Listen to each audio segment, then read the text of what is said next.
The Alto Doadro plantation stretched out under the merciless sun like a green and brown tapestry of order and oppression.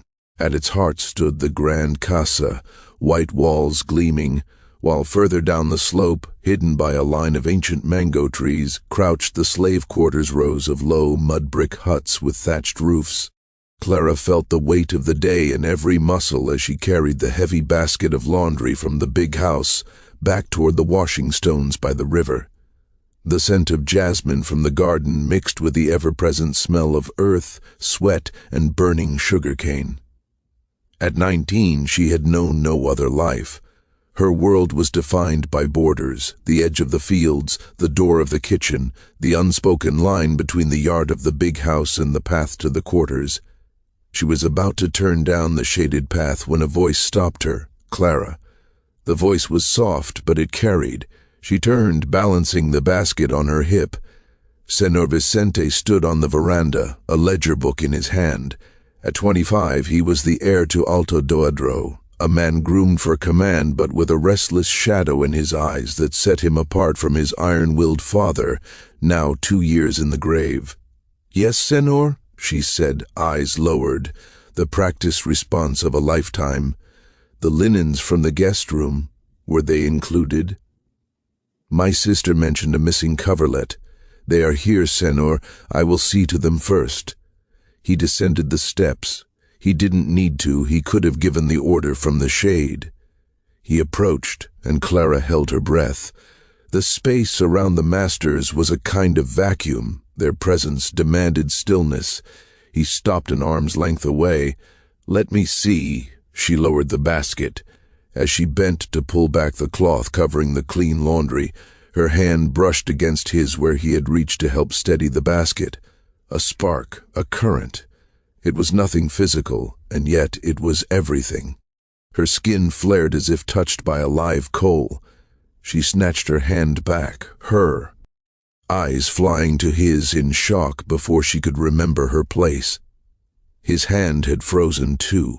His gaze, usually distant and administrative, was suddenly intensely present. He wasn't looking at a slave, he was looking at her, Clara. In his gray eyes she saw not ownership, but a mirrored astonishment. The moment stretched, thin and fragile as a soap bubble. Around them, the plantation hummed birds, distant voices, the rustle of leaves. But in that bubble, there was only the echo of that accidental touch and the deafening beat of her heart. "My apologies, senor," she whispered, wrenching her eyes back to the ground. "No," he said, the word barely audible. "The fault was mine." He took a step back, clearing his throat. The mask of the master returned, but it was cracked. "Carry on. Ensure the coverlet is returned." "Yes, senor." He turned and walked back to the house, his stride less certain than before. Clara lifted the basket, her hands trembling. She hurried down the path, the imprint of his gaze burning into her back.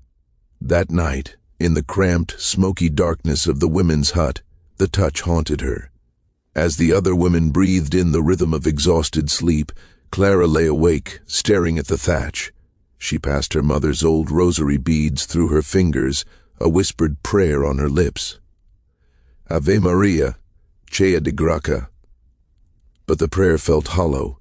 The words begged for purity, for strength to resist temptation. Yet all her mind could conjure was the startling warmth in Senor Vicente's eyes. It wasn't desire she felt, not yet. It was something more dangerous, the sensation of being seen. In a life where she was furniture, a tool, a voice to give orders to, that recognition was a lightning strike in a dark field. Meanwhile, on the veranda, Vicente leaned against the railing, a glass of cachaca untouched beside him. The moon painted the cane field silver. He replayed the moment by the basket, the shock of connection that had jolted him out of the numbness of his days. He remembered the softness of her skin, the intelligent flash in her downcast eyes before she hid them. He thought of the weight he carried, the legacy of his father, the cold expectations of his mother, Dona Nazare, the future of the plantation, a future that felt like a well-worn, suffocating coat. In that simple, forbidden touch, he had felt a thread of something real, and it terrified him. The days that followed were a slow, silent dance. Clara, terrified of her own feelings, tried to make herself invisible. She folded faster, worked harder, kept her gaze locked on the ground whenever he passed, but her body betrayed her. The sound of his boots on the polished floor of the big house made her heart stutter. The scent of his pipe tobacco in the hallway was enough to make her hands clumsy. Vicente, too, was drawn into the dance. He found reasons to be where she might be, inspecting the kitchen garden when she fetched herbs, reviewing the pantry when she organized the shelves. Words were few, but glances became a language of their own, fleeting, loaded, and utterly damning. The older women noticed. Amelia, the eldest in the quarters, whose face was a map of deep lines and deeper sorrows, took Clara aside one afternoon at the riverbank. While the others laughed and slapped wet clothes on stones, Amelia's voice was a low, gravelly whisper meant for Clara alone. "Child," she said, not looking up from her washing, "love comes dear." 3 words, a lifetime of warning. Clara understood. This wasn't about romance, it was about survival. Amelia had seen girls like her broken on the wheel of a master's passing fancy. She had seen babies sold south, and mothers whipped into silence. What felt like a spark to Clara was, to the world, kindling for a funeral pyre. Clara nodded, a lump of cold fear solidifying in her stomach. She prayed harder. But the prayers now felt like lies. The feeling, that terrifying, exhilarating sense of being alive, had dug its roots deep into her stone-hearted world, and no amount of prayer could rip it out. The plantation, indifferent to their turmoil, baked under the sun. But in the spaces between commands and chores, in stolen looks and breathless near encounters, a story was beginning, a story no one had written, but one fate was already preparing to collect upon. The first crack in their fragile secret world did not come from a shout or an accusation, but from a sigh. Vicente's sister, Malvina, was a hawk in lace and silk. Bored, sharp-tongued, and fiercely protective of the family's standing, she noticed the small changes others missed. She noticed her brother's distraction at supper, his eyes drifting toward the window as if listening for a song only he could hear. She noticed his unexplained absences after dusk, when he would slip away from the veranda instead of retiring to his study. One evening, as the family gathered in the sitting room, the air thick with the scent of beeswax and coffee, Malvina let her needlework rest in her lap. Her voice cut through the quiet like a scalpel. "He has been disappearing too often at nightfall." The words hung in the air. Doña Nazare, seated in her high-backed chair like a queen on a throne, did not look up from her embroidery, but her needle paused. Her eyes, the color of flint, narrowed almost imperceptibly. She said nothing, but the temperature in the room dropped several degrees. Nazare was a woman who ruled through perception. She could smell a lie, sense a weakness, and track a secret like a hound on a scent. Her greatest pride was the unblemished lineage of the Alto Dodro name, and her deepest terror was its pollution. The meridia of her son entangled with someone from the quarters was a blasphemy against everything she stood for. The following morning, she summoned Wim, the overseer. Wim was a man of brutal efficiency, with a face like tanned leather and eyes that held no light. He was loyal only to power and his own advancement. The house requires greater vigilance at night, Nazare said, her voice cool. See to it that the grounds are watched. Report any unusual movement. Unusual, Doña? Wim asked, a glint of understanding in his gaze. Any movement at all, she clarified, her stare impaling him. She did not need to say more. The net began to close. Clara felt it first in the change of atmosphere. The once familiar paths of the plantation now felt like gauntlets. Wim's gaze, which had always been impersonal and cruel, now followed her with a specific, predatory interest. It felt like being sized up at market. One morning, as she bent to pick up a fallen hoe from the path, she felt the weight of his stare on her back, so palpable it was like a hand pressing down. She straightened slowly, her blood running cold. She knew that look. It was the look of a man who had sniffed out vulnerability and was deciding how to exploit it. Whispers bloomed like poisonous flowers. The other enslaved women began to avoid her, their eyes filled with a pity that was its own form of isolation. They knew the signs. They knew when the big house turned its attention on one of their own. It never ended well. Vicente, trapped in the gilded cage of the big house, tried to maintain a facade of normalcy. But he was a poor actor under his mother's scrutiny. Every meal was an inquisition of silent glances. Every conversation felt like a trap. He felt the walls of his life, once simply oppressive, now actively closing in. One night, unable to bear the tension, he slipped out toward the back of the property. He needed air, space, a moment to think. He was barely past the kitchen garden when a voice, soft and iron-hard, stopped him. "Where do you go, my son?" Nazare stood in the shadows of an arched doorway, a shawl around her shoulders. She hadn't followed him, she had simply appeared, as if she had been waiting inside his own conscience. "Nowhere, mother, just clearing my head." She stepped into the sliver of moonlight. Her eyes traveled over his face, reading the guilt. Etched there as clearly as print. Heads are cleared in studies or on verandas. They are not cleared in the dark, near the quarters. She let the implication hang. Do not forget who you are. It was not a reminder. It was a threat. Back in the women's hut, Clara curled on her thin pallet, her arms wrapped around herself.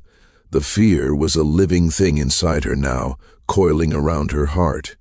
The secret, which had felt like a precious, stolen jewel, now felt like a bomb waiting to detonate. The house was watching. The air was listening. And the love that had begun with a glance now carried the sharp, metallic scent of danger. The pressure became unsustainable.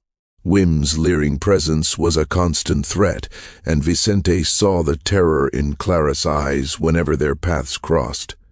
He overheard a fragment of conversation between his mother and the overseer near the stables hushed, punctuated by Malvina's name and the word disgrace. The decision, when it came, was born of desperation. Behind the big house, shrouded by a thick curtain of bougainvillea, was an old storage shed. It was used for broken tools and forgotten furniture, a place of dust and spiders. One sleepless night, Vicente took a lantern and went to work. He cleared a space in the back, moving crates and sacks of old seed. He laid down a clean straw pallet, a rough wool blanket, and a small crate for a table. It was not a room, it was a cell. But in his mind, it was a fortress. That same night he found Clara. He whispered her name into the darkness between the huts, a sound so fraught with urgency it pulled her from her fitful sleep. She followed him, her heart a frantic drum against her ribs. When he pushed open the creaking door of the shed and the lantern light fell on the makeshift corner, she understood. Her breath caught. It was an act of incredible risk, a tangible sign of his care, and yet, "I can't live in the dark, my senhor," she whispered, the words escaping like a confession. He flinched as if struck. In her voice, he heard not ingratitude, but a profound despair. He was offering her shelter, but he was also confirming her status as a thing to be hidden. "I'd rather hide you alive," he said, his voice raw, "than lose you to the whipping post." It was his declaration of love, twisted and deformed by the world they lived in. It was the only protection he knew how to give. So began Clara's life in the shadows. Her days were split, performing her lighter duties in the big house under watchful eyes, then retreating to her dim sanctuary as night fell. The shed was stifling by day, cold by night. Every footstep outside sent a jolt of fear through her. The world was reduced to 4 close walls and the sliver of light under the door. Vicente became a ghost in his own home. He moved between his mother's suspicion and his own gnawing guilt, stealing moments to bring Clara food, a stolen book, a few whispered words of comfort. With each visit, he saw the light in her eyes dim slightly, worn down by isolation and fear. The love they had stumbled into was now a chain, and he had forged the link himself. The shed, meant to be a refuge, became a symbol of their impossible situation. It was a secret heart beating in the bowels of the plantation, a testament to a connection that could only exist where the sun didn't shine. Clara learned a painful lesson. Sometimes, the safest place is also the most lonely prison. And outside, the footsteps of Dona Nazare and Wim grew closer, circling the truth like vultures. Dona Nazare's suspicion hardened into certainty not through evidence, but through intuition. She watched Clara move through the house with a new, hyper-aware gaze. One morning, as Clara passed the sitting-room door carrying a basin, Nazare saw it, a subtle grace in her step, a quiet dignity in her posture that seemed, to the mistress' inflamed pride, like a silent challenge. It was the bearing of a woman who held a secret, and to Nazare that was an intolerable usurpation of power. "There is something rotten about that little Mukama," Nazare hissed to Malvina, her voice dripping with venom. The insult was a thrown gauntlet, a public marking of Clara as a target. The atmosphere turned to ice. The enslaved women now looked at Clara with dread, knowing the mistress' condemnation was often a prelude to a beating, a sale, or worse. Clara felt the change like a physical chill. She was living on borrowed time. Wim, emboldened by the mistress' disdain and nursing his own bruised ego from Clara's subtle rebuffs, saw his opportunity. He had been watching, piecing together Vicente's patterns. One afternoon, from the shadow of a crumbling wall, he saw it all. Vicente slipping into the shed, the soft murmur of voices, the careful, tender way he touched Clara's shoulder before leaving. A cruel smile spread across Wim's face. Here was power. Here was leverage. He waited for Vicente to leave, then he approached the shed. His large frame filled the doorway, blocking the light. Clara looked up from mending a shirt, her blood turning to ice. "Comfortable?" Wim sneered, stepping inside. The space shrank around his malice. Clara said nothing, her hands trembling in her lap. "A secret's a heavy thing for a little girl to carry," he mused, circling her like a cat with a mouse. "Could crush you, or it could be our little secret." He stopped in front of her, his smell of sweat and cachaca filling the air.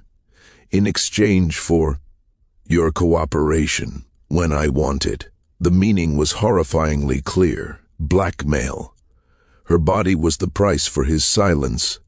A wave of nausea and revulsion washed over Clara. For a moment, she was paralyzed by the sheer, monstrous injustice of it. Then, from a deep well of defiance she didn't know she possessed, a fire ignited. This was the final indignity, to be used as a pawn between the master's affection and the overseer's lust. As he reached a calloused hand toward her chin, she moved. In a burst of desperate energy, she ducked under his arm and bolted past him, out, into the fading light. "My body is not currency," she cried out, the words torn from her soul, echoing off the silent walls of the big house. They were more than a refusal. They were a declaration of personhood. She ran, stumbling toward the relative cover of the laundry lines, her chest heaving with sobs of rage and terror. Wim stood stunned in the doorway, not by her escape, but by her words. No one, especially not a slave woman, had ever denied him so boldly. The insult to his authority was unforgivable. His calculating fury now had a perfect focus: destroy her, and in doing so, destroy Vicente. The fragile peace was shattered. Clara's brave refusal had drawn a line in the dirt, and the war for her destiny had begun. News on a plantation travels through the roots of the earth. Azora, the midwife, a woman of quiet wisdom and deep-set eyes, heard of Whim's confrontation. She found Vicente near the stables, his face pale with a foreboding he couldn't name. "Senor," she murmured, bowing her head but holding his gaze. "The overseer—" He cornered Clara. She escaped, but his intent was clear. A red mist descended over Vicente's vision. The protectiveness that had smoldered within him erupted into a blind, reckless fury. He found Whim by the tool shed, sharpening a machete with slow, deliberate strokes. No words were exchanged. Vicente's first punch was pure, unthinking rage. Whim, caught off guard, staggered but quickly recovered. The two men became beasts, rolling in the dirt, grunting and snarling, a chaotic spectacle of clawing hands and flying fists. It ended with both men bloodied and panting in the mud, a circle of horrified workers watching from a distance. Whim pushed himself up, wiping blood from his split lip. His eyes, glowing with hatred, locked on Vicente. "You're going to lose more than this plantation over that slave," he spat, the promise hanging in the humid air like a curse. Vicente's retaliation had only escalated the danger. He had given Whim a public humiliation, and a man like Whim would collect his debt with interest. In the following days, a new and more profound terror took hold of Clara. The morning sickness, the tightness in her clothes, the profound fatigue, it couldn't be ignored. Izora confirmed it with a gentle, sorrowful touch on her belly in the darkness of the shed. "A child is coming, my girl." The words were a death knell and a miracle, twisted together. For a fleeting moment, Clara felt a surge of awe, a life, their life, growing within her. Then reality crashed down. A child was proof, a child was scandal, a child was a sentence. When she told Vicente, his face cycled through shock, wonder, and finally, a dread that mirrored her own. He held her, but his arms felt like the bars of a cage. The joy of fatherhood was poisoned by the certainty of catastrophe. "If the family finds out," Clara whispered, her voice hollow with despair, "it'll end up a corpse." Her prophecy hung between them. The pregnancy was the point of no return. Their secret was no longer just an emotion, it was a person, and its arrival would demand a reckoning the plantation was not prepared to give. Doña Nazare, her senses honed by a lifetime of defending her bloodline, finally struck gold. A routine inspection of the storage rooms, a mistress prerogative, led her to the forbidden shed.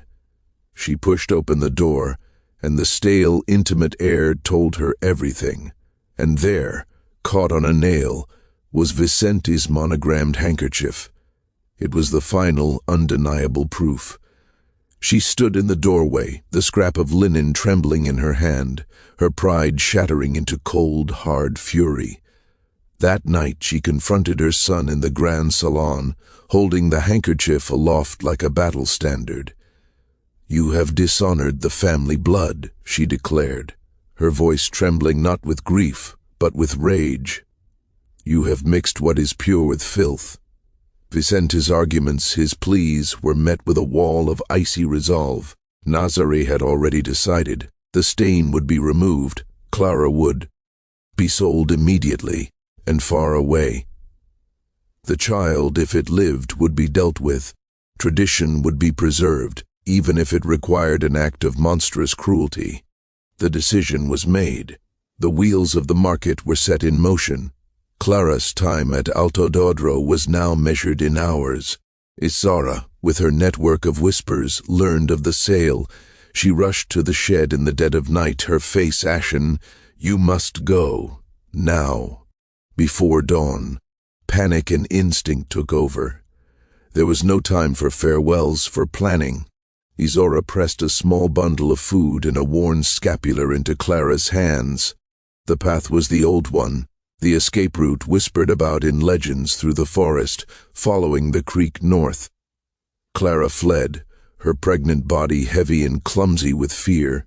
The forest was a wall of darkness, every snapping twig a potential pursuer. She reached the old boundary gate, its wood rotten and sagging. Freedom was a concept, a phantom on the other side. As she fumbled with the rusted latch, a figure stepped from the shadows. Vicente. He looked gaunt, a man already in mourning. "I'm going with you," he said, the words simple and absolute. "Wherever it is." In that moment, the master and the slave vanished. There was only a man and a woman, and the life they had created. Tears streamed down Clara's face, washing away the dust of her flight. She took his hand. For one heartbeat they were united, poised on the brink of a terrifying new world together. Then, the ambush. Wim emerged not with a shout, but with the silent, brutal efficiency of a snake. The heavy club swung from behind, connecting with the back of Vicente's head with a sickening thud. He fell without a sound. Clara's scream was the sound of a soul tearing in two. She dropped to her knees, cradling his head in her lap. Blood, dark and terrible, seeped through his hair, staining her dress. Wim stood over them, panting, his revenge complete. He spat on the ground and melted back into the pre-dawn gloom. Vicente's eyes fluttered. "Open." He looked up at Clara, his gaze already drifting to a distant shore. He tried to speak, the words a wet, struggling whisper. Our love was not a sin, and he was gone. The light left his eyes, taking with it every stolen moment, every whispered hope, every dream of escape. Clara's world ended there, at the gate. She rocked his body, her wails the only dirge for their forbidden love. The dawn broke, indifferent and beautiful, over the scene of the tragedy. The aftermath was swift and brutal. Clara, catatonic with grief, was easily captured. Dragged before Doña Nazare, bloodied and visibly pregnant, she was the living portrait of the mistress' worst nightmare. The sale proceeded with cold efficiency. But the child, born prematurely from shock and sorrow, would not be so easily erased. He was a boy, and he had Vicente's eyes. Nazare, trying to salvage a shred of control, declared him her godson, raising him in the big house. But the village knew. Every time the boy walked to church, every time he frowned in concentration, they saw Vicente. They saw Clara. They saw the truth no decree could erase. Clara was sold south, her heart left buried in an unmarked place near a broken gate. She never held her son.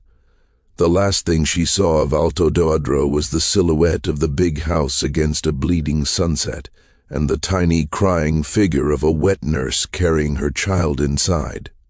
Years passed. The boy grew, well-dressed but quiet, a ghost of two worlds living in one. The story of the enslaved woman the master hid became a forbidden legend, a fireside tale in the quarters and a silent shame in the big house. But the truth lived on in the boy's gray eyes, a testament that love, even hunted, betrayed, and buried, endures.